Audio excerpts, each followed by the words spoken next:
Bonjour et bienvenue au podcast Les Éconos. Bonjour Christophe. Bonjour Anthony, ça va bien? Oui, ça va très bien, ça va tout le temps super bien, même quand il y a de la neige, même quand il y a de la glace, même quand il y a de la pluie. Il faut. Ouais, il faut toujours garder le sourire. Ouais. Hey, chers auditeurs, si vous appréciez notre contenu, s'il vous plaît, laissez-nous un like, laissez-nous un commentaire, partagez un épisode à un ami ou à quelqu'un que vous pensez que le sujet intéresserait. C'est toujours fort apprécié. Abonnez-vous, puis faites la petite cloche sur YouTube, là, si vous êtes sur YouTube, pour jamais manquer un épisode. Christophe, aujourd'hui, de quel sujet va-t-on parler? Aujourd'hui, on parle d'un sujet qui va toucher pratiquement tout le monde. Là. Ah oui?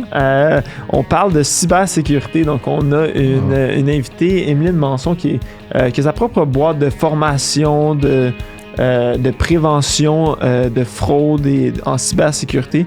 Elle est aussi professeure, donc À la Polytechnique. Oui, à la Polytechnique en cybersécurité. Donc, c'est quelqu'un qui a beaucoup d'informations qu'on peut venir nous partager à un peu les bonnes pratiques, les petits trucs qu'on peut améliorer. Ah, là, je pense qu'on peut tous s'améliorer en cybersécurité. Là. Donc, ça va être super intéressant. Donc, sans plus tarder, on passe ça.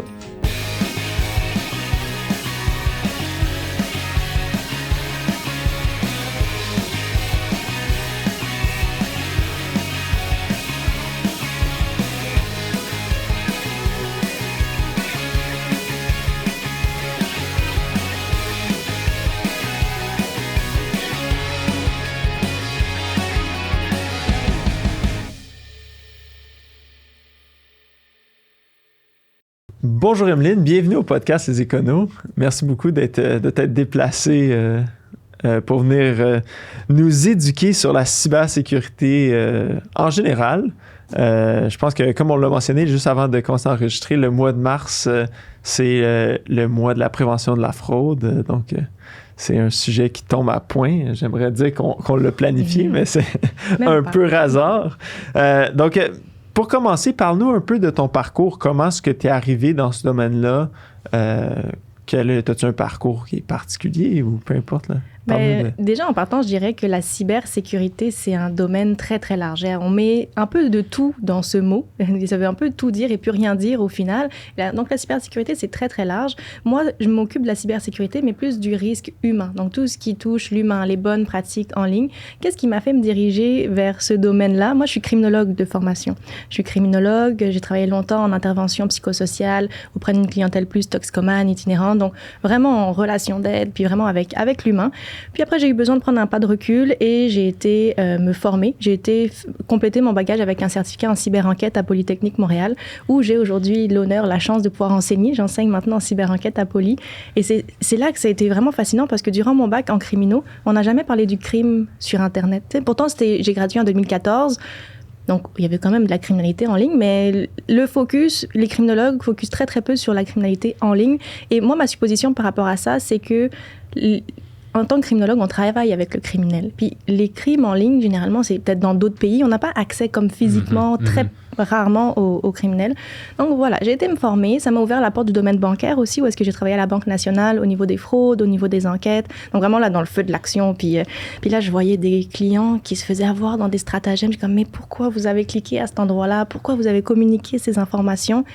Et c'est ce qui m'a donné envie, finalement, de repartir dans mes anciens amours qui étaient la sensibilisation, la relation d'aide, me dire, je pourrais faire comme un mélange de ces deux spécialités-là, puis aller vraiment aider les entreprises, aller aider les individus avec tout ce qui touche la cyber, tout ce qui touche les risques. Donc, voilà, mon parcours, en quelques mots, ça ressemble à ça. Puis j'ai parti donc ma propre entreprise dernièrement en formation. Donc, vraiment, tout le volet formation, sensibilisation aux bonnes pratiques en ligne. Donc, c'est pour ça que je dis que moi, ce qui m'intéresse, c'est l'humain. La technologie, l'infrastructure, c'est important, oui, puis on y pense et c'est la chose à laquelle on pense le plus. Mais on a tendance à délaisser beaucoup l'humain qui reste quand même un facteur très, très important dans toute cette chaîne de criminalité. Oui, je pense que c'est pour avoir passé avec le processus de moderniser un peu nos infrastructures à la firme comptable, la conclusion qui arrivait toujours, c'est tu peux avoir le plus gros château, le fort, le plus sûr. Si quelqu'un ouvre la porte, ça Ouais. ça Ouais. sert pas mal à rien. Là, donc, Elle est intéressante, ton analogie. Je vais même me permettre, si vous me le permettez, bien sûr, de pousser l'analogie. Je dis souvent même qu'on ouvre la porte de l'intérieur. C'est comme si on a une maison, puis notre maison, elle est super barricadée. On a mis des barreaux aux fenêtres, on a mis un système d'alarme, on a mis des vidéos de surveillance. Puis là, c'est comme s'il y a quelqu'un qui se présente à notre porte, qui est déguisé en livreur de Domino's Pizza, puis qui sonne, et on ouvre. Mais finalement, c'est même pas un livreur de Domino's Pizza. Avec tout ce qu'on pense, la fraude, l'hameçonnage, les gens qui se font passer pour d'autres. C'est ma petite analogie plus poussée. Okay. Puis qu'est-ce qui est... si tu peux nous donner un portrait un peu de... c'est quoi la fraude type ou qu'est-ce qui sont les grosses fraudes en ce moment? Ouais, c'est du hameçonnage, c'est-tu des emails? Ouais. Est-ce que c'est les liens sociaux, les médias sociaux, là, un lien bizarre? Ouais, de quoi faut s'inquiéter? Hein? Je dirais... s'inquiéter, se méfier, absolument, c'est n'importe quelle communication, finalement. C'est un peu rabat-joie de dire ça, mais n'importe quelle communication qui rentre, même d'une personne qu'on connaît, des fois, il faut se méfier parce que la personne en face pourrait s'être fait pirater, elle aussi. Beaucoup, en ce moment, on a de la fraude au président. La fraude au président, c'est le dirigeant de l'entreprise qui s'est fait pirater son accès à sa boîte courriel. Et là, le fraudeur se fait passer pour le président et va donner des instructions de paiement ou des instructions à des employés pour faire un virement. C'est super urgent, puis je suis pas joignable de toute la journée.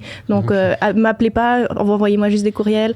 Donc là, c'est la porte d'entrée, ça a été la boîte courriel du président. Donc, des fois, il y a la fraude aux fournisseurs aussi. Ça, c'est encore un peu plus sournois. Parce que là, c'est mon fournisseur qui s'est fait pirater. Et là, le fraudeur se fait passer pour le fournisseur. Moi, le client, il me communique avec moi. Il dit, prochain paiement, faites ça à plutôt ce numéro, ce spécimen de chèque-là. J'ai changé mes comptes. Et là, nous, on le sait pas. On fait nos vérifications. Tu sais, c'est le même courriel que d'habitude. On fait nos vérifications. OK, je parle le paiement. Et puis, au final, j'ai envoyé les fonds directement au fraudeur. Puis, tu mentionnais quelque chose d'important par rapport aux réseaux sociaux aussi.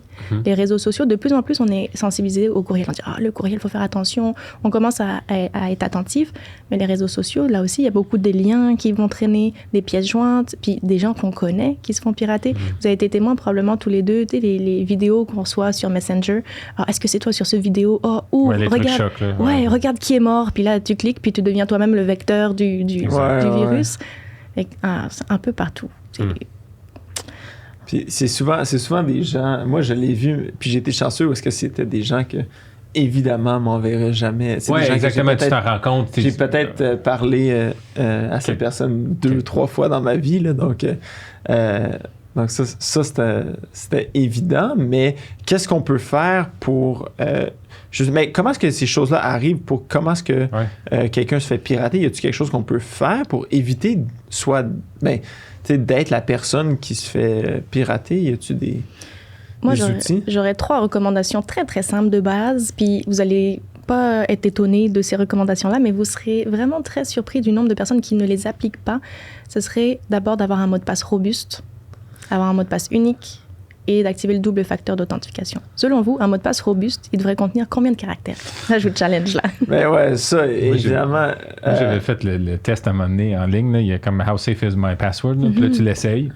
Puis là, exemple, soleil. Mais là, ça dit, vous êtes dans le top 20 du monde là, qui utilise juste, surtout ces crans minuscules. Mais là, plus tu ajoutes des caractères, puis des chiffres, puis des lettres, mais plus ça te dit, ça prendrait X nombre de temps de trouver ton mot de passe. Ouais. Je pense que ça prend minimum 8, mais de nos jours, c'est pas assez. Ouais, 8, c'est plus assez de nos jours. Non, puis il y a toute la notion de, je sais que ton téléphone... Te propose d'avoir... Mais ça, c'est bien ou non? T'sais, parce que moi, des fois, ça me simplifie la vie d'avoir un mot de passe compliqué géré par mon téléphone. Ouais. Mais de quelle façon ton téléphone, il le gère? C'est une application?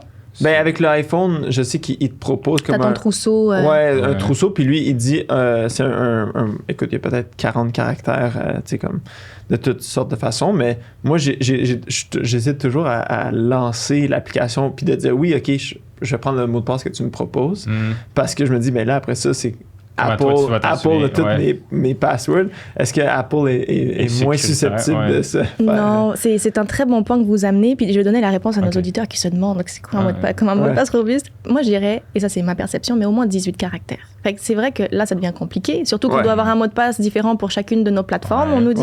Parce que ce qui arrive, c'est que des fois, c'est même pas ma faute, mais c'est la plateforme sur laquelle j'ai un compte qui se fait pirater. Et on l'a vu avec Facebook, il y a eu une fuite de données. Mais mes mots de passe... Dropbox aussi à un moment donné. Oui, exact. Canva, donc plein d'outils. Et ce qui arrive, c'est même pas de ma faute. Puis là, mon mot de passe se retrouve sur le web. Et si j'ai le même mot de passe à plusieurs places, ben c'est sûr que mon ami le fraudeur qui a ça entre ses mains, il va aller l'essayer partout. Donc, problématique. Donc, à ce moment-là, des gestionnaires de mots de passe comme le trousseau de clés sur Apple, c'est des bons outils. Puis Apple n'a pas nécessairement accès au mot de passe. Ça va être chiffré chez eux. En fait, il n'y a que toi. Si demain, tu perds l'accès à ton trousseau, bah, eux, ils ne pourront pas t'aider. Ils ne pourront pas t'aider à le récupérer. Donc, c'est là qu'on dit qu'il faut faire attention. Sur Windows, par exemple, il va y avoir d'autres outils, puis sur Windows ou Apple, parce que le trousseau de clés, tu peux l'utiliser qu'avec Safari, n'est-ce pas? Tu pourrais pas aller sur un autre navigateur sur Google Chrome puis l'utiliser. Non, il faut que ce soit sur le téléphone. Exact. Chrome, je pense, c'est lié à Google. Moi, c'est ça que j'ai eu. Mais Chrome, tu vois, c'est une mauvaise pratique d'enregistrer ces choses dans son navigateur directement. Okay. Dans Chrome, ce serait une mauvaise pratique. Puis aux gens qui nous écoutent, si vous le faites, mettez autre chose en place. En fait, eux, par exemple, ils vont être très, très faciles à retrouver. Ils vont être très faciles à retrouver en clair, qu'on appelle donc lisible. Ça va être très, très lisible et accessible. Je recommande plutôt d'utiliser un vrai gestionnaire de mots de passe. Donc, tu sais, c'est des entreprises que leur modèle d'affaires, c'est juste ça, sécuriser des voûtes, des coffres forts. Il y en existe plusieurs, Bitwarden, LastPass, Dashlane. Ouais. Et ça, au moins, par contre, il faut avoir un mot de passe. Pour rentrer dans la plateforme, il faut avoir un mot de passe robuste. Là. Lui, il doit être comme top notch. Exact. Mais c'est des beaux outils quand même. Après, il y a des gens qui sont vraiment pas à l'aise de mettre ça dans le cloud, de mettre ça en ligne. Il y a KeePass, par exemple, KeePass, que c'est sur l'ordinateur et c'est pas en ligne. Donc, il y a d'autres solutions qui existent. Et puis, il y a ceux qui nous écoutent qui ont encore leur mot de passe dans un fichier Excel. S'il vous plaît, mettez au moins un mot de passe pour protéger votre fichier Excel. Puis, est-ce que ça vaut la peine de l'échanger souvent? Ça dépend. J'aurais tendance à dire ça dépend. Moi, personnellement, parce que, en fait, tu amènes un enjeu très intéressant, c'est que la sécurité, c'est toujours une affaire de compromis. Tu sais, plus on a un niveau de sécurité élevé, moins la plateforme va être fonctionnelle. Tu sais, plus ça va être moins user-friendly. Donc, en fait, comme individu, il faut qu'on trouve notre propre balance. De dire, bon, ben, peut-être que j'accepte d'avoir un niveau de sécurité plus bas, mais au moins c'est fonctionnel, puis je sais que je vais l'utiliser de cette façon-là. Donc, c'est une affaire de compromis. Moi, idéalement, j'irais, oui, ce serait intéressant de le changer à chaque 6 mois, ton mot de passe. Par contre... 6 mois, c'est... Ouais, mais par contre, il faut s'en rappeler, il faut faire un suivi là-dessus. Il y a certains outils, justement, les gestionnaires de mots de passe qui font des pop-up pour le changer. Ouais. Mais après... C'est quoi le risque si quelqu'un le change jamais? Ben, le risque est quand même minime parce que si elle a un mot de passe différent pour chacune des plateformes, et en plus, je mentionnais tout à l'heure le double facteur d'authentification, ben, le risque est quand même, il existe, il n'est pas à zéro. Le risque, il peut jamais être à zéro, mais au moins, il est vraiment, vraiment diminué. Double facteur d'authentification, ça vous dit quelque chose? Oui, par ton téléphone. Sur ton téléphone. Toutes les banques sont en train de mettre à jour ça. Même l'Agence du revenu du Canada aussi l'a instauré. Fait que ça, c'est une bonne chose. C'est sûr que... C'est plus sécuritaire? C'est beaucoup plus sécuritaire? Il y a des vulnérabilités, c'est comme tout. Il y a différents modes de double facteur, mais sincèrement, si la plupart des gens activaient ça sur leur compte, il y aurait beaucoup moins de piratage de compte. Donc, tu sais, on pense à le faire sur nos banques, mais on pense pas à le faire sur notre Facebook. Mais notre Facebook, il y a plein de choses là. Il y a comme plein de souvenirs qu'on veut pas nécessairement qu'il y ait accès ou perdre l'accès à ces choses-là. On devrait l'activer le plus possible partout où est-ce que c'est accessible. Puis de le mettre avec quelque chose qui n'est pas relié en ligne comme un texto, c'est plus facile à aller chercher que d'aller mettre une adresse courriel. Là, oui, ça, je suis tellement d'accord. Si tu as souvent ton mot de passe pour l'adresse courriel, puis le Facebook ou peu importe, ça va tout être relié. Exact. Je pense que la pire place où recevoir ton code de double facteur, c'est ton courriel, parce que c'est la première place qui se fait pirater généralement dans la vie. Le texto, ce serait la deuxième meilleure solution. Ensuite, il y a les applications dédiées. Tu sais, des applications sur ton téléphone, Google Authenticator par exemple. Ça, c'est plus sécuritaire encore. Le texto, il y a une faille. C'est que le fraudeur pourrait appeler mon fournisseur d'accès téléphonique, se faire passer pour moi et faire rediriger mon numéro de téléphone vers sa carte SIM à lui. C'est quoi la probabilité que ça nous arrive à nous? C'est très mince parce que c'est très ciblé. Il faut dire, c'est moi, c'est Emeline que je veux aller spotter. Mais c'est pas impossible. Ça arrive même à des petites entreprises, c'est arrivé à des gens autour de moi aussi, que c'était pas des grands PDG de grandes entreprises, mais des fois, il y a beaucoup de fausses croyances par rapport aux petites entreprises qui disent « Ah, moi, je suis trop petit pour me faire pirater. Mais c'est pas nécessairement vrai, parce que déjà, la plupart des attaques sont aléatoires, et de deux, des fois, on peut être ciblé parce qu'on travaille avec des plus grosses entreprises aussi. Et qu'on a une porte d'entrée pour arriver aux plus grosses entreprises. Mais je pense que... Est-ce que c'est beaucoup le ciblage? Est-ce que c'est fait de façon automatique avec comme... C'est-tu des bots qui cognent sur toutes les portes puis ils regardent s'il y en a une qui est débarrée? Ou est-ce que c'est c'est des souvent gens qui quelqu'un essayent. qui est derrière puis qui... Non, ce serait vraiment plus quelqu'un qui est derrière, qui a spoté, qui a fait tout. Tu sais, par exemple, Ah, ouais. fraude au président. La fraude au président, ça demande beaucoup de préparation pour le fraudeur de Ouais. faire ça. Ouais, Tu sais, ouais. faut quand même qu'il voit, bon, ben, c'est quoi l'architecture de l'entreprise, qui est les personnes à la tête, avec qui est-ce que je vais parler ensuite. Donc, c'est pas automatisé, ça, c'est vraiment quelqu'un qui cherche à rentrer avec la personne, tandis que si c'est plus un lien d'hameçonnage, un lien ou une pièce jointe que tu ouvres, ben là, ça a été envoyé at large, généralement, puis c'est le premier qui mord à l'hameçon que jackpot. Ouais. Donc, il y a des deux. Ouais, Ok. parce que des fois, c'est évident à spotter. Tu vois des fautes d'orthographe, tu vois comme des façons bizarres d'écrire. Ouais. Et souvent, la personne presse pour quelque chose. J'ai l'impression elle met beaucoup de pression pour obtenir quelque chose. Ou, si le moindrement quelqu'un répond, j'ai l'impression que je veux ça. Envoie-moi ton compte, envoie-moi ton passeport, envoie-moi tout n'importe quoi. Ouais, le sentiment d'urgence, tellement, c'est ça. Parce qu'on est des humains et on ressent des émotions. Right? Donc, les fraudeurs, ils appuient sur les bons boutons pour nous faire réagir, que ce soit la peur, que ce soit l'envie d'être serviable pour quelqu'un qu'on connaît. Et ils sont forts. Puis comment est-ce que tu fais pour justement éduquer ton équipe, admettons, t'es président d'une compagnie, parce que c'est pas toi qui va se faire hameçonner, mais par la bande, là, mais je veux dire, comment est-ce qu'on éduque les gens de dire, comme à reconnaître, est-ce que c'est moi, est-ce que c'est pas moi, y a-t-il des trucs qui existent pour ça? Ça peut être de venir former les équipes. Puis, il y a plusieurs types de formations. Justement, je suis en train de collaborer sur comment mettre en place son parcours de formation. Puis, il y a les formations qui sont asynchrones. Donc, c'est des capsules vidéo que tu donnes à ton staff. Puis, qu'ils peuvent c'est pratique parce qu'ils peuvent le regarder n'importe quand, à n'importe quel moment. Puis, c'est court aussi comme format. Puis, après, il va y avoir de la formation plus synchrone. Où est-ce que là, c'est en groupe, en présentiel, en live. Les deux vont avoir des avantages et des inconvénients. Dans le sens où je pense que c'est le plus difficile en entreprise, c'est que les gens en face se sentent concernés. Parce que c'est pas évident. On rush dans nos tâches, dans les choses qu'on fait. On n'arrive pas à prendre nécessairement ce 2 minutes pour avoir ce pas de recul-là.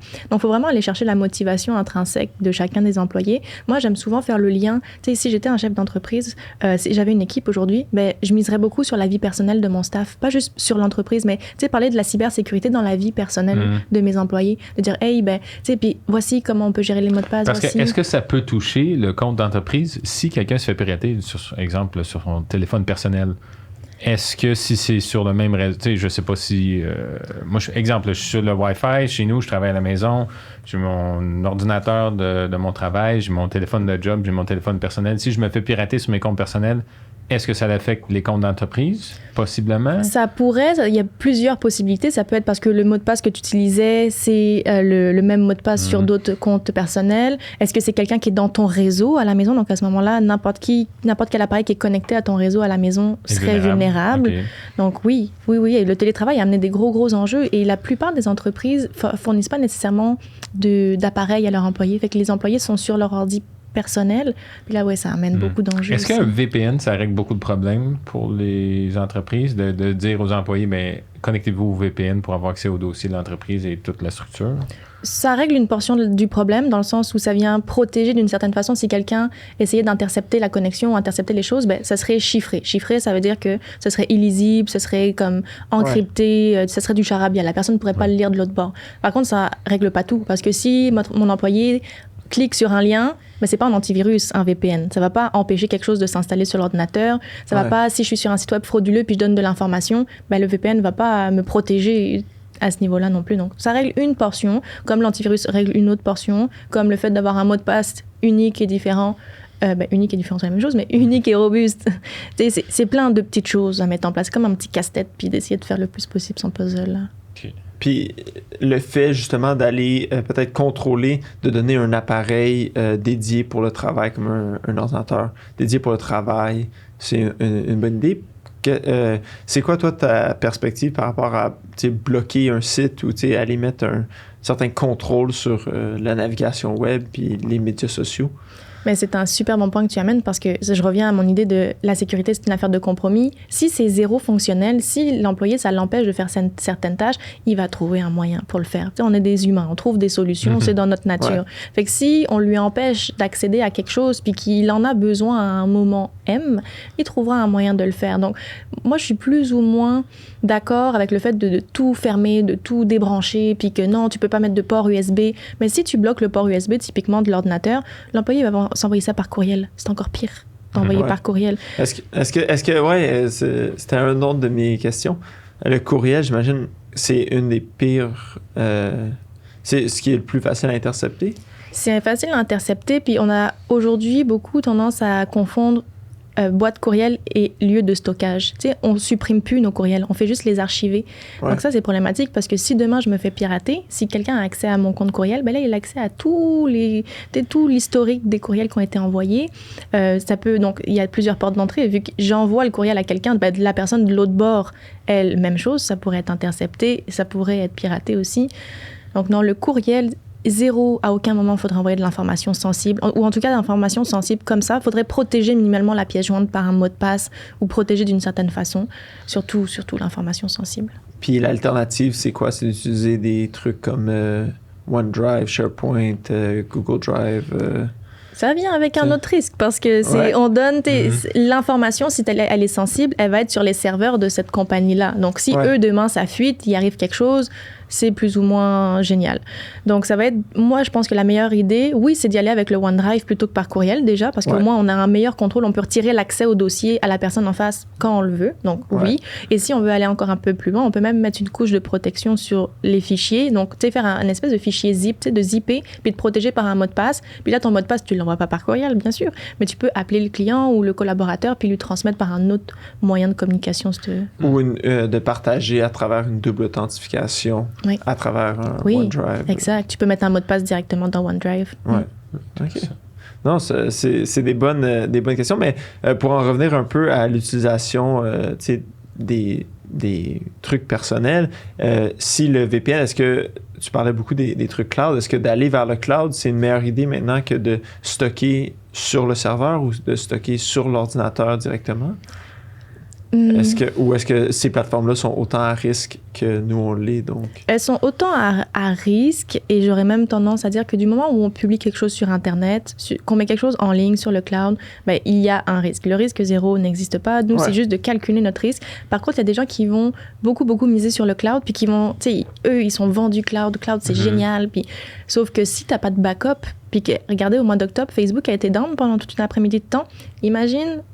Admettons, moi, je suis formatrice. J'ai une formation à 14h, puis tout est sur mon cloud. J'ai pas d'autres backup, d'autres sauvegarde nulle part. J'ai plus accès à mes choses, je peux pas donner ma formation. Donc, moi, j'encourage toujours les gens d'avoir une autre sauvegarde, même physique, tu sais, un bon vieux disque dur externe, avoir un backup là-dessus. Tu fais ça une fois semaine, et au moins, t'es pas dépendant à 100% d'un endroit, d'une plateforme. Ouais. C'est une bonne pratique. C'est un bon point, là, du fait que si jamais ça tombe... Parce que nous, moi, je le vois avec le travail que tout devient cloud. Tous les logiciels qu'on avait traditionnellement sur l'ordinateur sont tous rendus sur le cloud ou poussent très fort pour faire sur le cloud parce qu'ils peuvent nous charger au mois et à l'utilisateur plus facilement. Là. Mais non, c'est ça. Fait que c'est ça, c'était ma question de savoir à quel point est-ce que le cloud... Puis pour les plateformes que justement, peut-être c'est plus difficile d'aller chercher un backup parce que c'est un logiciel en tant que tel là, qui offre pas nécessairement de télécharger le backup. Est-ce qu'il y a des façons de pouvoir le faire ou y a-t-il une meilleure pratique? C'est quoi les risques que... Les risques, c'est toujours la disponibilité. C'est toujours qu'à un moment donné, les choses soient plus disponibles. C'est rare, je te dirais, tu sais, les outils en ligne qui te permettent pas de faire des extracts. Tu sais, QuickBooks, Zoho vont le permettre. Puis peut-être des boutons où est-ce que tu peux faire un extract en Excel, en CSV, puis tu sais, ça, tu peux le sauvegarder sur tes choses. C'est rare, je te dirais, les plateformes qui le permettent pas. Ou alors, ça va être un peu comme les hébergeurs en ligne, tu sais, WordPress. Eux vont le faire de leur bord, par exemple. Mais tu sais, on n'est pas à risque qu'eux se fassent pirater puis que leur backup se fasse hacker aussi. Donc, puis ça, on n'a aucun contrôle dessus. Non, exact. OK, cool. Puis, moi, j'ai une question concernant si malencontreusement quelqu'un se fait piéger. Que devraient être les étapes? Là? Est-ce que je devrais fermer l'ordinateur tout de suite? Est-ce que je devrais faire un scan? Est-ce que je devrais je sais pas, alerter des amis ou changer mon mot de passe tout de suite? Ou c'est quoi les étapes, selon toi, là, à suivre? C'est une excellente question, d'autant plus que la plupart du temps, on ne le sait même pas quand on s'est fait pirater. T'sais, on peut rouler pendant une bonne semaine, 2 bonnes semaines. Il y a plein d'entreprises en ce moment qui ne le savent pas, mais qui a un hacker dans leur système, puis il est en train d'avoir des accès privilégiés et tout avant de faire son attaque. Donc, c'est ça. Par contre, si on a cliqué sur un lien, puis que là, on sait clairement, on voit clairement qu'il y a quelque chose qui a été téléchargé. Exactement. Ben là, ça va être... Ben ça dépend à quel point est-ce que c'est affecté, mais ça va être peut-être... redémarrer l'ordinateur, ça ne changera pas grand-chose. La chose est installée. Moi, je dirais le plus rapidement, ça va être de voir si l'antivirus peut faire la job, si l'antivirus peut faire quelque chose, mais même si l'antivirus arrive à prendre en charge la problématique, de quand même toujours aller contacter un professionnel qui aura, lui, les outils pour vraiment faire une inspection complète, un balayage complet et un nettoyage. Fait que le Windows Scan normal là, de Windows Security, ça vaut pas grand-chose? Non, non. Puis un antivirus gratuit? Antivirus gratuit, écoute, il y a beaucoup, c'est un peu controversé ce sujet dans le sens où on nous dit si c'est gratuit, vous êtes le produit. Fine. Ouais.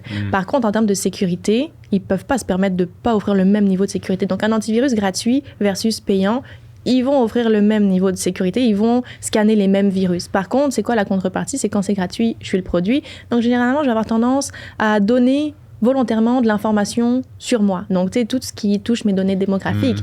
C'est quoi mon nom, c'est quoi mon âge, c'est quoi mon code postal. Et eux, après, vont s'amuser à faire de la publicité plus ciblée. C'est comme ça qu'ils vont récupérer leur argent.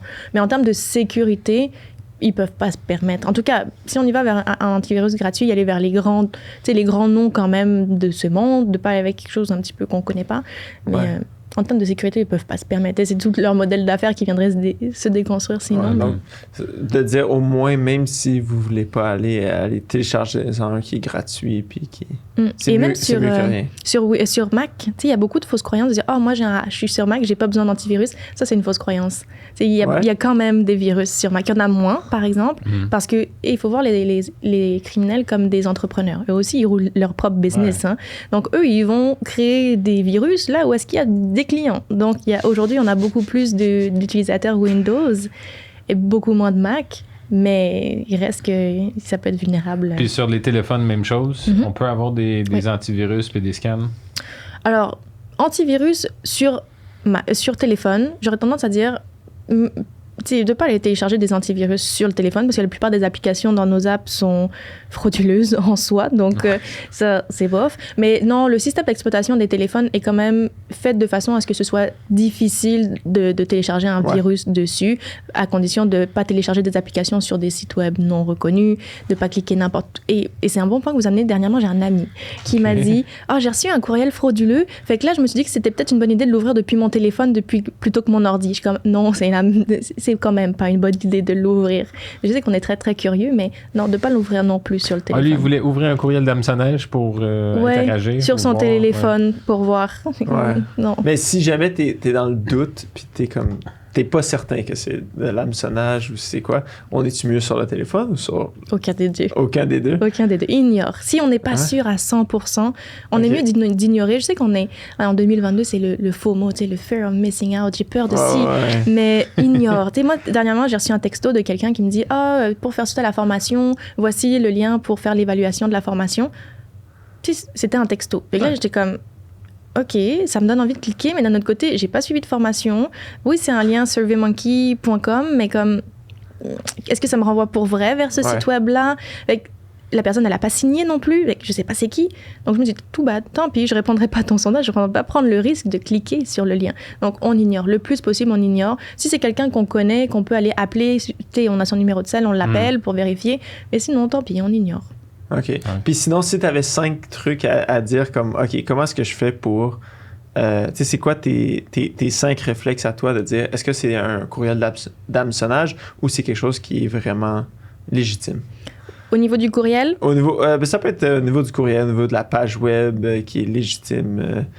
Page web, il y en a des bonnes. Des fois, ils changent juste une lettre ou un truc dans exactement. Ça ressemble pareil, puis ils disent on veut vous envoyer quelque chose. Si c'est marqué HTTPS, est-ce qu'on est sûr à 100% que c'est bon? Ou... Fait que c'est ça. Moi, qu'est-ce qui serait les 5 trucs de garder un œil quand quelqu'un qui dit écoute, moi, j'y connais rien, mais si tu dis regarde l'adresse courriel, par exemple. Est-ce que c'est une vraie adresse ou est-ce que... Ben, l'adresse courriel, c'est un bon point de voir l'adresse courriel. On peut faire une recherche sur Internet avec l'adresse courriel. Hein. On peut en faire un copier-coller, mettre ça dans Google, puis voir est-ce que c'est quelque chose qui ressort quelque part. Parce que, tu sais, un peu comme les numéros de téléphone, tu peux aller voir si ça a été déclaré comme des scams. Ben, voir aussi l'adresse courriel si elle ressort quelque part d'autre. Ça pourrait être, tu sais, on peut passer notre souris sur le lien sans cliquer dessus, mais juste passer. Puis en bas de la page, ça va nous dire où est-ce que ça nous renvoie pour vrai. Tu sais, on a un peu, en ce moment, c'est la mode des liens raccourcis parce qu'on a des liens à rallonge. Puis là, on utilise des outils pour raccourcir, mais le lien raccourci, il te dit pas où est-ce qu'il va. Hein, on sait pas. Donc, on peut passer notre souris sur le lien sans cliquer dessus. Je pense qu'on peut faire aussi clic droit, copier le lien en format texte, puis le mettre dans un Word aussi. Là, tu pousses Christophe, là. On a demandé pour monsieur, madame, tout le monde. Ben là, juste de mettre la souris dessus sans cliquer, puis au bas de la page, ça va être écrit le long lien. Je comprends, mais moi, c'est mon truc à moi. Je suis pas tellement calé, donc si je suis capable de... Mais il y a un outil qui existe aussi, un outil en ligne qui est gratuit, qui s'appelle Virus Total, et où est-ce qu'on peut aller se faire scanner des pièces jointes, puis faire scanner des liens pour voir s'il y a du code malicieux derrière. Donc, tu sais, il va scanner, il a eu une base de données comme les antivirus, puis il va scanner à travers sa base de données, puis il va dire est-ce qu'il y a quelque chose ou non. Après, faut pas faire confiance à 100% dans le sens où peut-être que c'est super récent comme bout de code frauduleux, comme bout de code malicieux, et que c'est pas encore dans sa base de données à lui, mais c'est un bel outil Virus Total pour aller scanner. Puis j'ai une question pour vous. Est-ce que juste le fait de recevoir un courriel comme ça, est-ce que c'est problématique en soi? Est-ce que c'est dangereux juste de le recevoir, le mail? Ah, moi, j'ai tout le temps peur de ça. Même si je l'ouvre pas, j'ai peur que c'est dans ma boîte courriel, puis je suis comme... moi, je fais report spam, mais... Ouais, exactement. Moi aussi, c'est ce que je fais. J'essaie de pas l'ouvrir, là. C'est genre, c'est écrit avec des cœurs pour des affaires. C'est « Hey, beautiful », puis je suis comme « Non. » C'est pas pour moi, ça. Mais non, moi, c'est exactement... Moi, j'ai le même réflexe de dire ça, de l'ouvrir. Ouais, mais alors, de ne pas l'ouvrir, mais de le mettre le spam. C'est quoi la réponse? Là, vous devez savoir. Juste le fait de le recevoir, c'est pas dangereux en soi, encore. C'est juste ça fait juste me dire, par contre, que mon adresse courriel, elle se situe probablement sur une liste de spam. Ça, c'est poche, mais c'est pas dangereux encore en soi. Donc, juste le fait de l'ouvrir, c'est pas dangereux non plus. Juste d'ouvrir le courriel, c'est pas dangereux non plus. Par contre, là où est-ce que ça devient problématique, c'est que si je clique sur le lien, si je clique sur la pièce jointe. Mais juste ouvrir le courriel, c'est pas dangereux encore. Moi, je pensais que la plupart, comme Gmail, là, ils donnent pas un aperçu de la pièce jointe. Ça, c'est pas grave? Donc, tu cliques pas dessus, non. Puis si c'est quelque chose de frauduleux, ça va pas être un vrai document, donc il te donnera pas d'aperçu anyway. Ouais, comme un PDF, c'est pas... C'est pas dangereux. En fait, c'est qu'il faut que tu télécharges l'attachement parce que c'est un malware. Ouais, que tu l'ouvres. Parce que même le télécharger, c'est pas encore dangereux. Ah non? C'est de l'ouvrir. L'ouvrir, mais le téléchargez pas quand même, on va éviter les risques. Après, on va être tenté de cliquer dessus, on se dit « Ah, je me rappelle plus c'est quoi ça, j'ai téléchargé, je l'ouvre, puis bam. » Mais de regarder l'extension aussi du fichier, de voir si c'est une extension qu'on connaît pas. Et dernièrement, il y a aussi beaucoup des courriels frauduleux, mais où est-ce que ça te renvoie vers le cloud? On dit « Ah, telle personne a partagé tel document sur OneDrive avec vous, cliquez ici pour y accéder. » Mais ça aussi, c'est des liens frauduleux, typiquement. Donc, il y a deux types. Quand tu cliques sur un lien, il y a deux types de choses qui peuvent arriver. Soit ça va télécharger automatiquement quelque chose sur ton ordi, ça c'est le pire. Soit ça va te renvoyer, comme on disait tantôt, vers un faux site web. Et à ce moment-là, ça va te demander de rentrer tes vraies informations de connexion. Ouais, ça veut dire, il y en a que j'ai vu, le Post Canada, puis là, ça dit, vous avez un collier. Tout le monde, récemment, se fait envoyer des colis à tout moment. Fait que ça dit, on a besoin de ta carte de crédit pour des frais de ci ou de ça, de livraison. C'est très réputé. Mais je voudrais rebondir sur le HTTPS, tiens. Ça, on a mentionné ça, le HTTPS. Le S versus le HTTPS, le S, c'est pour la sécurité. Mais la sécurité est relative. Dans il y a le sens... petit icône qui apparaît normalement, non? Le cadenas. Exact. Le petit cadenas, à 100%, exact. Sauf que la sécurité est relative. Ça veut dire que c'est pas très compliqué à mettre en place. Tu sais, c'est un protocole que tu mets sur ton site web pour attester que c'est un site web sécurisé. Mais en fait, la sécurité, c'est juste que entre moi, mon ordinateur et le site web, le transfert, le voyage va être sécurisé, va être chiffré. Donc, si quelqu'un essaye d'intercepter, un peu comme le VPN tantôt, il ne pourra pas lire le contenu, il ne pourra pas le voir. Mais c'est pas coûteux à mettre en place, j'ai dit. Donc, nos amis, les fraudeurs, ils pourraient très bien payer pour le protocole HTTPS pour leur faux site web nous mettre en confiance. Nous, on voit le petit canard, OK, c'est bon. Ouais, mais la personne derrière, elle est malveillante. Fait que si je rentre mes informations, elle va avoir les informations chez elle, même si ça a été chiffré. Le chemin, le voyage a été chiffré, protégé. Mais en bout de ligne, j'envoie ça directement dans les mains du fraudeur. Ouais. Puis un truc que moi, j'ai déjà vu, c'est... quand tu reçois un courriel, tu peux marquer, tu sais, de qui ça vient, tu as toujours le nom de la personne, puis tu as l'adresse courriel après. Mhm. Mais moi, j'ai déjà vu où est-ce que le nom, c'était une adresse courriel qui était comme @microsoft.com, mais l'adresse courriel en tant que telle, c'était comme des lettres et des chiffres, peu importe. Là. Fait que ça, je l'ai déjà vu de faire attention, même si ça peut avoir l'air, parce que on vérifie pas toujours la vraie adresse, mais avec Outlook, moi, je le vois assez bien, là, ça apparaît assez rapidement. C'est quoi la vraie adresse courriel? Puis les outils commencent à être bons aussi pour, même ceux qui utilisent Gmail, qui nous écoutent. Pareil, on a souvent le petit bandeau qui nous dit « ça a l'air bizarre » ou « il t'envoie ça directement dans tes spams ». Donc, ça commence, les filtres. Des fois, moi j'ai le problème contraire. Des fois, là, mon filtre, il filtre trop. Puis des fois, j'ai jamais reçu ton courriel. Puis là, je vais voir dans mes spams un mois plus tard. C'est mieux ça que le contraire, j'imagine. Ouais, absolument. J'ai jamais eu trop de problèmes. Ou, quand tu dis aux gens, écoute, je m'excuse de ne pas t'avoir répondu, là, t'as été filtré spam, les gens comprennent. Là, c'est bien. Puis c'est généralement de leur bord peut-être qu'il y a des vérifications supplémentaires à faire chez eux dans leur configuration. Ah oui, si quelqu'un se rend compte que tous les courriels qu'il envoie se ramassent souvent dans les spams, il devrait faire une vérification, quelque chose qui cloche. Oui, exact. Au niveau de son DNS, c'est un peu plus complexe, mais il y a quelque chose à faire. Demandez à vos gens qui gèrent votre site web, qui gèrent le nom de domaine, il y a un bout de code à mettre quelque part pour comme authentifier que c'est pas du spam. Puis moi, je le vois souvent aussi quand c'est quelque chose qui n'est pas régulier, là, quand c'est une personne que d'habitude ça rentre. Souvent, je peux voir dans le courriel que il y a comme, il y a une pièce jointe ou le texte est comme un peu très vague ou voici ce que tu m'as demandé. Puis là, il y a juste comme un lien. Puis aussi, il y a le fait qu'on est quand même chanceux du fait que moi, j'ai plein de courriels qui arrivent en anglais de quelqu'un qui parle français. Puis là, des fois, c'est comme, évidemment... normalement, c'est pas le... évidemment, c'est pas, ma tante qui m'écrit quelque chose en anglais. Je sais que c'est pas... Mais les hackers, là, ça vient de partout dans le monde, non? Est-ce que c'est vraiment des individus ou c'est des organisations criminelles ou c'est un mix de tout? C'est un mix. C'est vraiment un mix. Et avec le COVID, avec toutes les problématiques financières qu'on a pu avoir, il y a des personnes qui se sont redirigées, réorientées professionnellement. Ça, c'est partout dans le monde, j'imagine? Oui. Dans tous les pays, puis dans il y a tous des hackers. Oui. Il y a des pays où est-ce qu'ils sont plus réputés que d'autres. mais on en a chez nous aussi. Hein. On a aussi des gens quand même très, très forts ici aussi. Il y a de tout. Puis je tiens à rassurer les gens qui nous écoutent aussi par rapport au fait, si demain vous vous faites hacker, vous n'êtes pas stupide, vous n'êtes pas bête. Ça arrive à tout le monde. Je disais tantôt, on est des humains, on ressent des émotions. Et surtout, je disais, le fraudeur appuie sur le bon bouton au bon moment. Il y a le momentum. Je prends l'exemple d'un de mes clients qui a cliqué sur la vidéo. Est-ce que c'est toi sur la vidéo? Lui, il a cliqué. Mais je vais vous expliquer pourquoi vous allez trouver ça tellement cohérent. Lui, dans la vraie vie, il a fait affaire avec une vraie compagnie de vidéos pour faire tourner une vidéo pour son site web, pour promouvoir ses services et tout. Fait que là, quand il a reçu de son ami, est-ce que c'est toi sur le vidéo? La compagnie, ça a été rapide, ils ont déjà fait... ça a été rapide de faire le montage et tout. Fait qu'il a cliqué et hop. Nous autres, on est un peu... Ensuite, les étapes, après, il t'a appelé. Oui. Quand c'est toujours trop tard. C'est quoi tu as dit? Moi, j'interviens plus en sensibilisation, en prévention dans le avant ou bien dans le après, où est-ce qu'on veut plus que ça réarrive. Mais là, tout de suite, c'est change ton mot de passe. Si tu as encore accès, parce que des fois, le fraudeur, il a eu le temps de te kick out de tes propres comptes.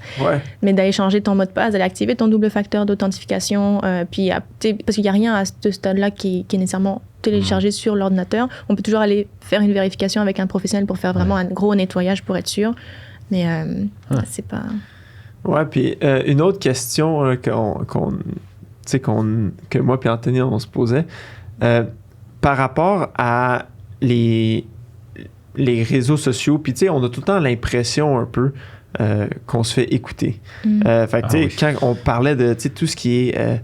Alexa, Google Home, tu sais que maintenant même ils ont des caméras et tout. À quel point est-ce qu'on doit se méfier du fait que... parce qu'on parle de quelque chose, là, puis on a une publicité le lendemain d'une conversation qu'on avait avec notre ami. Il nous écoute toujours. À quel point est-ce qu'on devrait être inquiet que justement ces appareils-là, parce que la maison intelligente... Oui, mais des fois, il y en a certains... J'ai l'impression que certaines applications nous demandent des permissions. On leur dit oui ou non, mais peu importe ce qu'on leur répond, ils écoutent quand même. Ouais. Enfin, ça, c'est pas cool. Parce que normalement, si on dit non, ça dépend des plateformes. Mais vous amenez un bel enjeu, sincèrement. Et on sort du contexte cybersécurité, mais plus la notion de vie privée, qui est tout autant importante. Tu sais, on a beaucoup tendance à sous-estimer la valeur de nos propres données, sauf que ça a une valeur inestimable. Perdre son identité, se faire voler son identité. Il y a plusieurs personnes qui nous écoutent probablement en ce moment qui l'ont vécu. Hein? Donc, c'est vraiment pénible. Les objets connectés, ça amène des enjeux aussi. Parce que si c'est mal paramétré, ça va permettre, comme on disait l'exemple tout à l'heure par rapport à l'ordinateur, si mon appareil est mal protégé, ben, ça donne accès à tout le reste du réseau. Mais ça, typiquement, tu disais, la publicité ciblée. Ça, c'est quand, admettons, j'ai des punaises dans la maison, puis là, je cherche un exterminateur, puis là, c'est sûr que je revois plein de publicités pour des exterminateurs. Ça, c'est qu'on laisse des traces sur Internet. Les fameux cookies, les fameux trackers, ça, on peut, dans nos paramètres de notre navigateur, les enlever, les changer, dire que je veux pas qu'on me traque. Après, il y a des browsers qui sont plus respectueux de notre vie privée que d'autres. Google serait le pire, malheureusement, même si c'est le plus pratique. C'est gratuit. Ouais, mais tu sais, Firefox va être un peu plus... Firefox, typiquement. Brave aussi, on entend beaucoup, tu sais, avec le petit logo, c'est avec un lion orange, Brave. Parce que je connaissais pas Brave. Donc, c'est des outils où est-ce qu'ils vont être plus respectueux de notre vie privée. Puis, tu sais, l'enjeu aussi, si je ramène ça un peu à la cybersécurité, c'est que la publicité ciblée, tu sais, on collecte de l'information sur nous, puis ensuite, cette information-là, Google va la vendre au plus offrant. Va la vendre pour que ces entreprises-là fassent de la publicité ciblée ensuite. Ce qui arrive, c'est que notre ami le fraudeur pourrait aussi, lui, faire une publicité ciblée qui est complètement frauduleuse. Tu sais, moi, dernièrement, mon chum est fan, là, en ce moment, de Pokémon Unite, il joue à ça. Puis là, il est allé sur un site web pour voir les Pokémon et tout. Et je dis comme, il y a beaucoup de publicité sur le site web, sur lequel tu es en ce moment. Et tu sais, ces publicités-là pourraient nous amener, nous amener vers des choses frauduleuses. Donc, moi, je suis pas très, très friande des publicités. On peut télécharger des extensions qui vont bloquer les publicités. Mais les publicités, si tu cliques dessus, ça va te télécharger un... Ben, ça pourrait. Ça peut te renvoyer vers un site... En fait, ça te renvoie vers un site web, puis après, c'est le site web. C'est là que le site web peut télécharger quelque chose sur ton ordi. Parce qu'il y a certaines publicités qu'ils pop, ils bougent, ils font exprès pour 2 secondes après changer de place. Fait que la place où tu voulais cliquer pour fermer, mais ça va l'ouvrir. Oui. Mais d'aller avec un ad blocker ou avec un genre de VPN, là, il existe des VPN qui viennent bloquer, qui ont des services ou des options pour bloquer. Ça, c'est une bonne idée de tout le temps avoir ça. Oui. Puis est-ce que ça ralentit beaucoup la connexion par rapport à, tu sais, de toujours avoir quelque chose qui roule dans le background? Le VPN, les VPN vont être réputés pour ralentir et c'est normal parce que au lieu moi me connecter sur Facebook directement, ben moi je me connecte à un intermédiaire et cet intermédiaire-là se connecte à Facebook. Donc c'est normal que ce soit un petit peu plus lent. Il y en a qui sont moins lents que d'autres. Il y a aussi, il faut choisir les serveurs, parce qu'en fait, c'est des serveurs partout dans le monde. Donc, il y a des serveurs, si c'est plus éloigné, que ça va être plus lent. Mais oui, c'est vrai que ça va peut-être ralentir un petit peu. Au point où je sais que dans certaines entreprises, il y a des VPN qui sont obligatoires, mais que le staff ne l'utilise pas parce qu'ils disent que c'est trop lent. Fait que, ils se déconnectent. C'est comme, ben là, on détruit tout le principe. Ouais, mais puis c'est ça que tu parlais un peu au début, de dire faut faire la part des choses de qu'est-ce qui est... à quel point tu vas être sécuritaire versus... ta productivité. Mais pour en revenir un peu aux objets connectés, est-ce qu'il y a des trucs qu'on peut faire pour justement éviter que... les mises à jour software, c'est bien ou non? Oui. Oui. Mise à jour, que ce soit sur ton ordi, ton téléphone, les appareils connectés, c'est parfait parce que ça vient fixer des bugs, ça vient fixer des vulnérabilités. Donc, il faut faire les mises à jour, clairement. Au niveau des mots de passe, tu sais, même rien que notre routeur à la maison, il y a beaucoup de gens qui laissent le mot de passe par défaut. Exact. Puis, tu sais, en fait, on oublie qu'il y a 2 mots de passe avec un routeur. Il y a le mot de passe pour te connecter à ton Wi-Fi, mais il y a le mot de passe aussi pour te connecter dans ton routeur, tu sais, pour rentrer dans ton routeur et ses paramètres. Ben ça, tu peux changer le mot de passe du Wi-Fi. Oui, puis ça, c'est par défaut. C'est admin, généralement, dépendamment du fournisseur. Fait que là, tu sais, c'est problématique parce que la personne qui rentre là-dedans, ben, elle a accès à tout le reste de ton réseau, puis elle peut, ça devient très problématique. Donc, pour les objets connectés, oui, faire les mises à jour, choisir le bon, de choisir son fournisseur déjà avant d'acheter l'appareil, de dire... C'est ce qu'il y a eu, qu'est-ce qu'ils font avec mes données? C'est quoi les données qui sont collectées? Est-ce qu'il y a eu des failles? Il y a eu des vulnérabilités dans le passé? Ça peut être des questions à se poser aussi. Avec les objets connectés, quoi d'autre? Les mises à jour. Parce qu'il y a beaucoup moi, j'ai en tête, il y a beaucoup de caméras de sécurité maintenant que les gens ont à la maison, mais ces caméras-là, comment vulnérables est-ce qu'ils sont que tu peux... Google Check, c'est sûr. Bill Ouais. Gates, il nous regarde. Mais il y a eu des Il veut histoires, savoir qu'est-ce qu'il peut nous vendre. Il y a eu des histoires d'horreur avec les moniteurs pour bébés il y a Ouais. quelques années. Ah ouais? Ça, nous, c'est pour ça qu'on est allé avec quelque chose Juste qui était la voix. juste Bluetooth. Ben, je sais pas c'est quel protocole, mais c'est pas connecté à Internet. Ouais. Il faut que tu sois à Ouais. proximité Ouais. pour pas que... Moi, je voulais pas les voir, mais je voulais juste les entendre, ces cris. Mais non. Mais c'était quoi la fraude ou c'était quoi? Ben, c'est juste que les gens se connectent à la caméra Ah, puis Mhm. parlent à l'enfant. quoi? Oui. Ouais.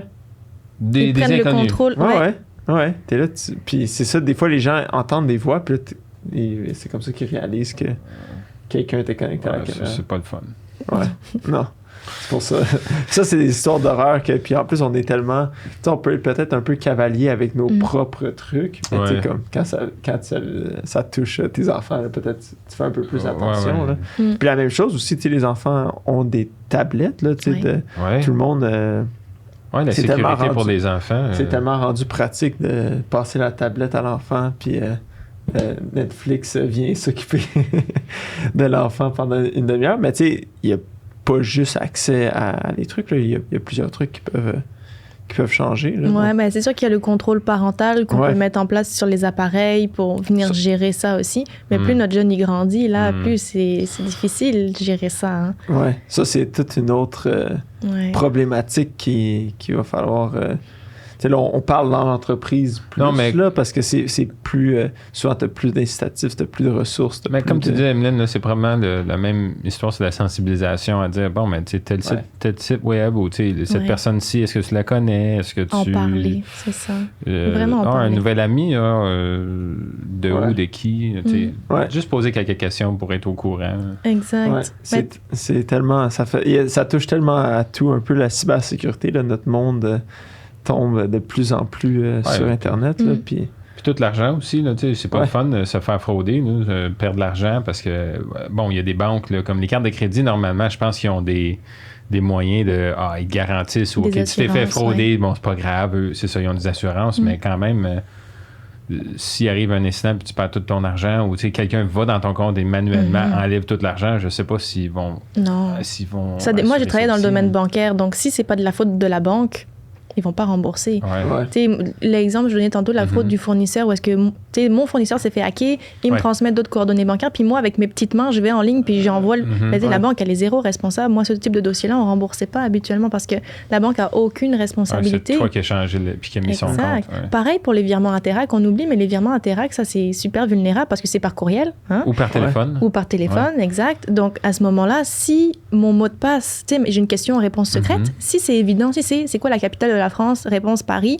ben, la banque, peut-être que la première fois, elle va te rembourser parce qu'elle est gentille, mais la deuxième fois, elle va dire, mets des mots de passe, mets des réponses secrètes robustes. Ouais. Parce que tu sais, c'est Ouais. normal, si tu te fais intercepter le virement Interac puis que la réponse est évidente, ben, c'est sûr N'importe que qui ça va être peut- facile à déposer. Fait que même si moi, je l'envoie à Anthony, quelqu'un Mettons, tu fais pourrait une faute- l'intercepter mettons, tu entre fais les une deux. faute dans mon courriel.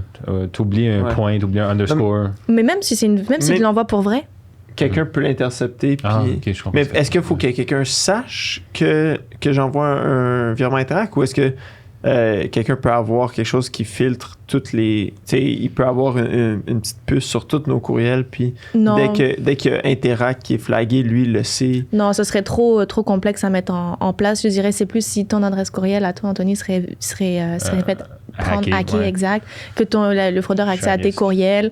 Il Ben, voit un courriel rentrer, puis comme... Ah, ouais, ce serait plus Ok. dans ce cas-là. Vous Ok. mettez des mots de passe robustes même entre vous. Ouais.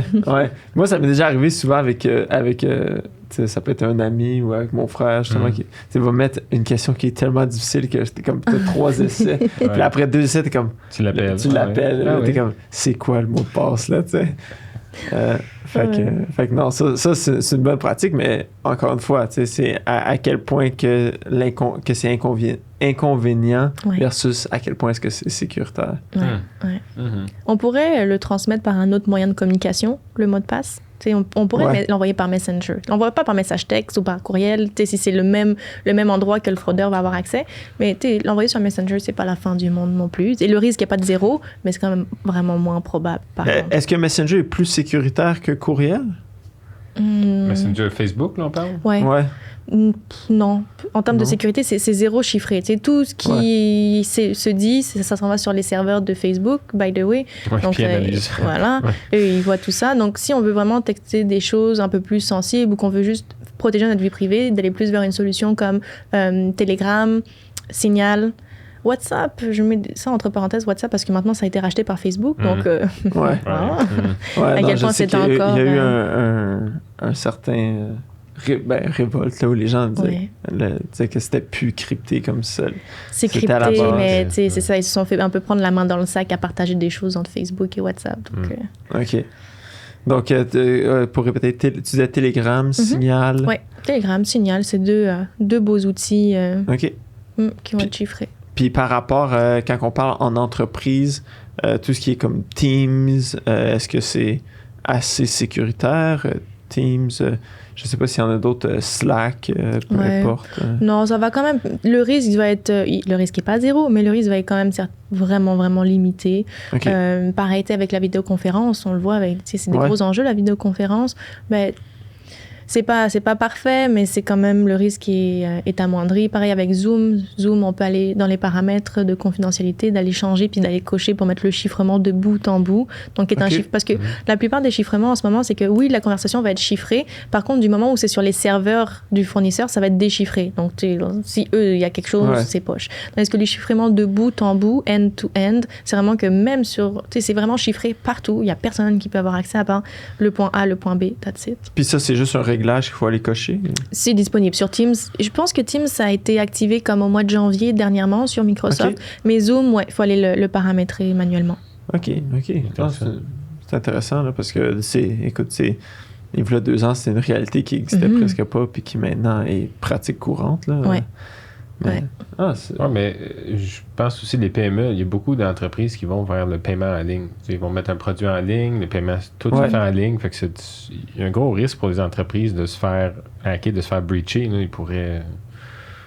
Ça pourrait représenter des jours down en non-opération, puis s'il y a quelque chose qui arrive, que leurs employés sont pas productifs parce qu'ils peuvent pas aller travailler sur le réseau ou sur tous les emails sont down.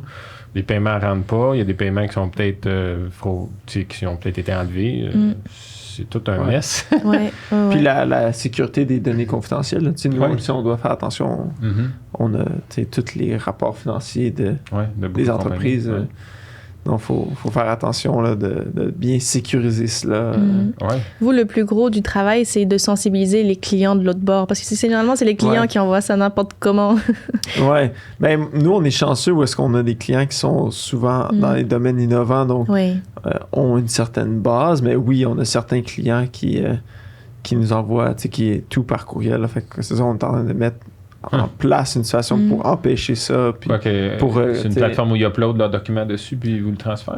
Ou par exactement. D'aller avec un OneDrive, double authentification pour pouvoir justement le faire. Mais c'est d'éduquer le client de l'utiliser puis de ne pas envoyer par courriel.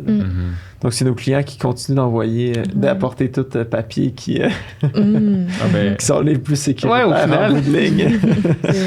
C'est quoi que je le recommande pas, là. C'est tellement de gestion. C'est ça, c'est très administratif. Exactement. Non, mais c'est super, Emeline. Je sais pas si tu as peut-être un conseil que tu veux donner à nos auditeurs en terminant comme si aujourd'hui j'ai une chose à faire pour sécuriser ma personne ou mes trucs en ligne, c'est quoi la chose que tu dis faites aujourd'hui? Mais je reviendrai avec les mots de passe, sincèrement, parce que les mots de passe, avoir un mot de passe robuste, unique, c'est un gros casse-tête, mais pourtant c'est tellement important. Par contre, une autre chose qui me vient en tête et que je voudrais mentionner à nos gens, c'est soyez indulgents avec vous. Parce que là, vous allez écouter 45 minutes, 1 heure, je pense, à peu près, de sécurité. Et nous, notre objectif, c'est pas que vous fassiez une overdose de sécurité. Donc, d'être indulgent avec soi-même, d'y aller un pas à la fois, c'est beaucoup mieux de changer graduellement nos pratiques que de dire, OK, cet après-midi, je me mets là-dessus, puis je fais juste ça. Non. Après, on voudra plus en entendre parler, puis Emeline, on va la blacklister. Non, c'est pas ça l'idée. Donc, d'être indulgent. Une semaine, on a oublié tous nos mots de passe. Un autre point que j'ai pensé, il y a beaucoup de logiciels là, qu'on ne pense pas tout le temps, mais si dans l'infortunité que quelqu'un décéderait, peut gérer les mots de passe et il y a quelqu'un à qui léguer les comptes souvent, les LastPass, tout ça, ils ont des features là, que c'est comme, bon, à qui tu lègues ton compte pour qu'il y ait tous tes mots de passe de tous tes comptes. Ouais. Puis après que ça soit c'est un bon facile. point. Que... Mais exemple, là, si mon grand-parent ou mes parents décèdent, là, eux, ils ont des comptes, j'ai aucun accès, j'ai aucune idée de quel compte qu'ils ont, à moins qu'ils me l'aient dit puis qu'ils me l'aient écrit. Ouais. Mais sinon, good luck. Ouais. Ça amène des gros enjeux, sincèrement, pour tout ce qui est les successions 3.0 dans le futur. Oui, oui. Puis il a le droit à l'oubli et tout ça. Ouais, j'en parlais dernièrement avec quelqu'un d'autre et on se dit, ouais, je pense que les notaires, il faudrait qu'ils se penchent là-dessus aussi. Ouais, c'est bon. Ouais. Non, le droit à l'oubli? Droit à l'oubli, oui. D'aller sur les plateformes pour faire supprimer toutes les choses que la plateforme a sur nous. Ah, OK. Ah, ça, c'est bon, ça. Dans le sens que si moi je décide Facebook c'est fini pour moi, je veux que vous enleviez toutes les données sur moi. Oui, t'aurais le droit. T'aurais le droit. Par contre, tu sais... Ben, eux, ils font de leur bord, who knows. Oui, bon, normalement, il y a quand même des obligations légales par rapport à ça, mais comme tu dis, who knows, on peut pas être sûr à 100%. Par contre, ce qui arrive, c'est que, comme on disait tantôt, du moment où je le mets sur Internet, ben, je suis quand même à risque que quelqu'un ait fait un clic droit, enregistrer sous, puis le remettre à un moment donné. Ça, on peut pas supprimer ce risque-là. OK. Mais non, c'est un super bon point, là, justement, avec les notaires, de communiquer avec vous, puis surtout quand on parle de trucs comme crypto ou... mais oui, les wallets. Ça, écoute, si tu le perds, c'est pas ton mot de passe. Bonne chance, mais... c'est ça. Non, c'est un enjeu qui va devenir de plus en plus opportun. Super intéressant comme conversation. Ouais, ça va être quelque chose on va sûrement en entendre parler encore plus, là, ouais, exactement. Donc, écoute, c'est super gentil d'être venu nous Est-ce qu'il y a une plateforme ou quelque part où les gens pourraient, s'ils veulent plus d'informations pour te rejoindre, est-ce que tu veux laisser tes coordonnées? On peut les mettre aussi en note de bas de page. Est-ce qu'il t'envoie un courriel? J'ai une chaîne YouTube où est-ce que je mets quand même beaucoup de contenu, des courtes capsules vidéo, 1 minute, 2 minutes, justement pour venir sensibiliser par rapport à des sujets. Puis il y a beaucoup de trucs, là. J'ai essayé de passer à travers un peu, mais écoute, il y a beaucoup... Fait qu'il y a plein de trucs là, que les gens peuvent aller chercher, là. C'est une super bonne ressource. Belle boîte à outils. Cool. Puis le nom de la chaîne YouTube, c'est? Emeline Manson. Cyberprévention. Emeline Manson, il y a comme juste moi. Je pense qu'il y a une deuxième personne, Emeline Manson, dans le monde qui fait pas du tout ce que je fais, donc ça devrait bien aller. Vous allez savoir, fait que juste faire une petite recherche en ligne. Puis peut-être penser qu'on mette les liens aussi là, dans la vidéo. Là. Donc, écoute, sur ce, merci beaucoup, Emeline. C'était très apprécié, puis très instructif, puis un peu épeurant, mais pas trop. Non, un pas à la fois. Merci à vous deux, c'était vraiment chouette. Merci. Ça fait plaisir.